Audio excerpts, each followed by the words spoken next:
or taking it enough for it to be a medication he takes over a long period of time. Under those circumstances, then, would your opinion be the same, that he would need to get tested? Well, that's the general opinion of most medications. If you're going to take them for a year's period of time, then the medical doctor following that patient should know about it and do appropriate testing to be sure there's no harm being done by the medication. And I couldn't tell in your medical records, do you have any idea what type of work Mr. Crawford does? There was nothing indicating on the record that I did prior to the deposition. Went over that with opposing counsel that he was an architect or had a cerebral sort of job, I guess, is the best way to put it. So any information that you were basing this idea that he may or may not have needed to be off work, that all came from Mr. Gilmore and his characterization. So I have to rely on my notes for that, and there's nothing in the notes to indicate whether I laid him off work or not. So I usually try to dictate in my notes every time if I lay somebody off work, and because I didn't dictate that in the notes, I would have to assume that I didn't. if someone is self-employed, would you think there would be any need for them to request some sort of off-of-work slip from you? Obviously not. Okay. All right. That's all I have, Doctor. Thank you. In follow-up, of the 60 patients per day approximately that you treat, are a number of those, have they been involved in a car accident? Probably 1 to 2 per day. Okay. We've already established that Mr. Crawford's condition did not require surgery. What type of lower back conditions do require surgery? Well, in the one end of the spectrum would be the acute fracture where the spine was unstable. More commonly, and what we deal with here is either the chronic conditions, such as spinal stenosis, or an acute disc rupture. Okay. And have you seen patients in your practice who have a degenerative condition and then become symptomatic after an accident, and who do have some objective findings either on physical exam or diagnostic studies? No, that can be a toss-up. If it's just a painful condition in the lower back due to some degenerative disc, no, there's nothing you can put your hand on. If they rupture it or have a nerve compression type problem from that, then yes, there are some objective findings. Okay.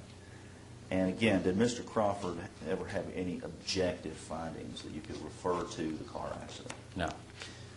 Would you expect, based on Mr. Crawford's diagnostic studies and your exam, would you have expected him to recover from any accident-related injuries over a period of weeks or months following the accident? Object to the form. Well, again, I couldn't demonstrate any injury referable to the accident. The only thing we can find on exam here is an underlying chronic condition.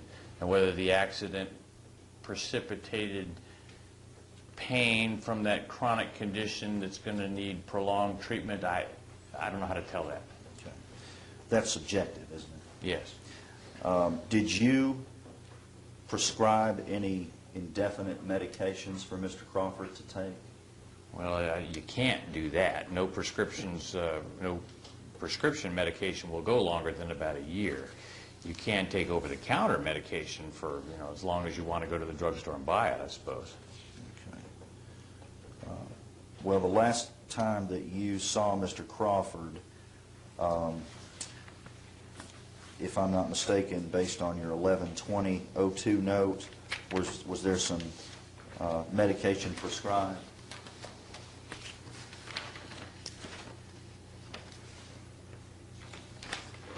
Yes, he was given some medication for sleep and some a muscle relaxer.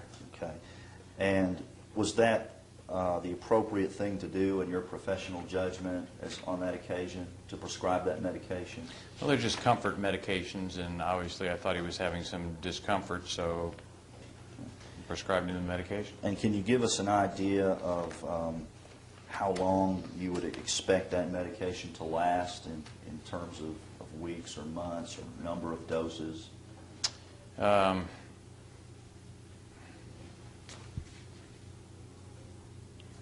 Well, I mean, it depends on obviously how often you use it, but he was given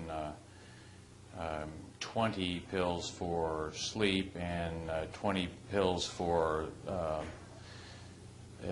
are muscle relaxers or pain pills with a refill on that. So, was that a single refill? yes. Okay. And was that the last occasion you saw Mr. Crawford? Was on 11/20/02. That's all I have. No follow-up, Doctor. Thank you.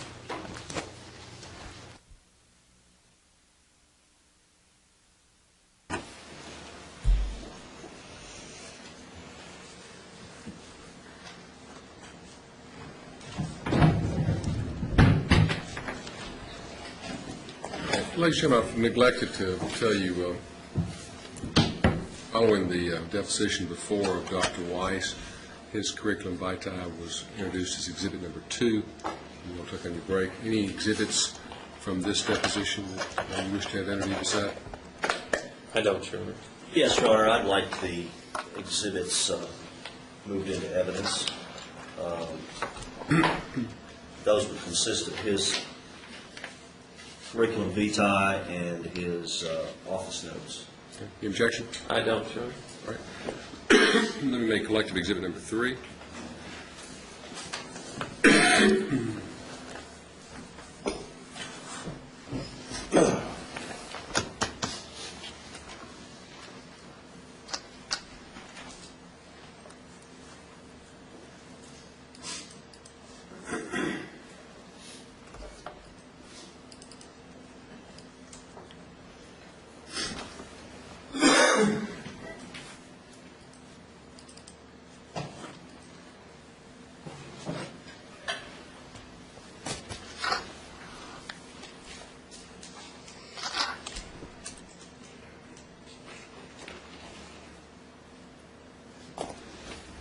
All right, ladies and gentlemen, rather than get into another witness at this time, I think it's going to break for the evening. We'll start back tomorrow morning at 9 o'clock. So just come straight to this building. Don't go to the main parking lot. Come in through the main security entrance. Tom, if you talk to them about where to meet you and how to get back. Okay. So we're here at 8 o'clock, and so anytime between 8 and 9 o'clock. Be here before 9 o'clock, though, please. We'll have some hot coffee there. Hopefully the air conditioning, heating, sound systems, projectors, everything will work a little smoother tomorrow than today. And it doesn't look like there's any more sleet or snow out in the roadway, so trust everybody have a safe drive home. Be back here before 9 o'clock, please. Leave your notebooks on your chairs. Stand for the jury, please.